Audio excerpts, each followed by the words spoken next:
Tanawa pa, mga cute kaayon no. Ay kabala ka na, kay tagaan ako na silang 45. Uy, 45 daw. Oh, Patay! Puta pre! nak, di ba giingnan tika nga di ka pwede maguyab-uyab? Pa, ayaw gugugut eh. Kapila na tika giingnan ba? Nga di lagi ka pwede maguyab-uyab. Pa, dalaga naman kung ano di ako pwede mag-uyab-uyab. Dalaga lagi ka, pero wa pa mangyapon kay buot. Pa, tugti nagugong mag-uyab-uyab. Nabaya mamisita karon. Basta, di ko musugot nga maguyab-uyab ka. Dahil ko kay cool. O, unsa me? Oops, ay nagtingog. May 1 million diya sa bago, kuha na.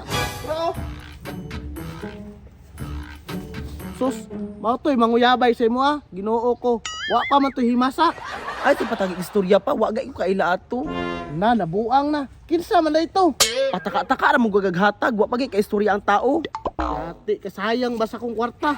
Tanawa. Muna itagam ni mo. Tungod, mampot sa imo agod ba? Lagi klaro ba? Dara ko mga tinuod manguyabay pa o. Utang ina ng mga dagwaya. Wa pa'y krimen suspect naman. Tanawa pa, mga cute kaayon no. Sus, ginoo ko. Hay, mega cute ng mga bata ah. Pa, pwede na ko sugton ang tulo. Usay silang tulo. Di ko masugot. Pa, sige na good pa. Ay, kabala ka na. Kay tagaan ako na silang 45. Uy, 45 daw. Ala, kwarta. Bulbe. Ano? Patay! Puta pre.